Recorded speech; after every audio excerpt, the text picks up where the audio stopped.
Hey y'all, it's the Traveling Writer, and today we got to get a little bit serious. Today we're going to be reviewing the DoubleTree by Hilton, downtown New York.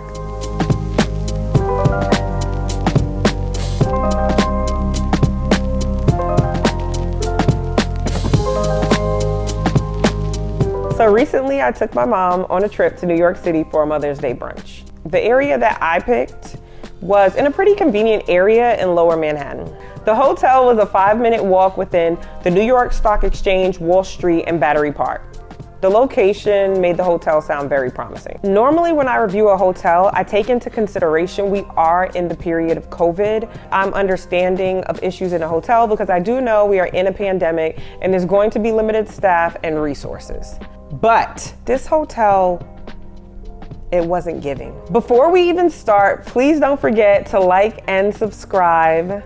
Okay, so when we got to the hotel room, it wasn't ready, but that's normal. They were able to check in our bags, and then after that, we just went out to eat.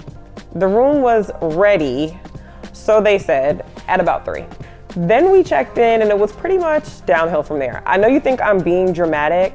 It's not completely out of character, but it was literally downhill from check-in. We go over to the elevator, and we probably waited there about 25 minutes before we grew a concern. The hotel has about 3 elevators for 40 floors. The elevators took anywhere from 5 to 30 minutes to get us to and from the 18th floor.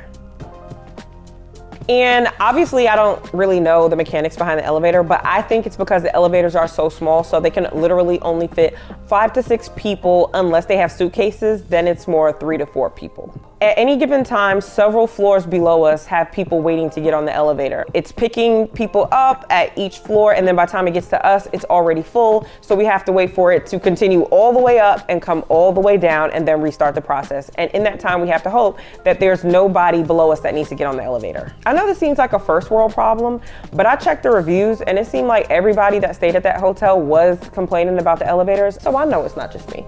The lobby is located on the 2nd floor.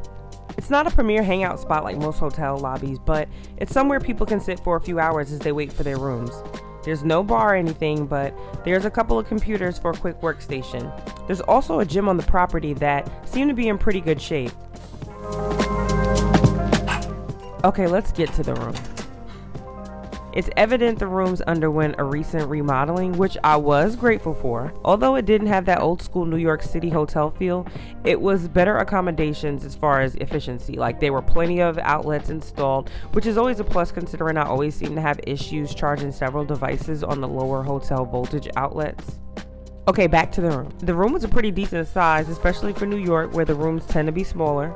The bathroom was also on the smaller side, and the shower has to qualify as one of the smallest showers I've ever come across. Nonetheless, the bathroom definitely served its purpose. We had 2 queen-sized beds, which actually felt more like doubles. The bedding, however, was absolutely disgusting. Oh my gosh, the bedding. Wow, the bedding. The bedding was a mess. On the first night, we woke up with feathers all over the room. Why, you ask? Because there was this huge tear in the down comforter. While we were out the next day, I asked them to swap out the comforter. Apparently they never got around to it. They didn't get around to bringing me that comforter until almost midnight. There were a lot of good things. Like the location was great. The fact that it was a newly renovated hotel was great. However, there are a lot of opportunities for improvement, a lot. I don't want to say I'd never stay here again, but right now I definitely have it dead last on my New York City hotel list. So Hilton, call me baby. Well, that's all I got for now. Till next time.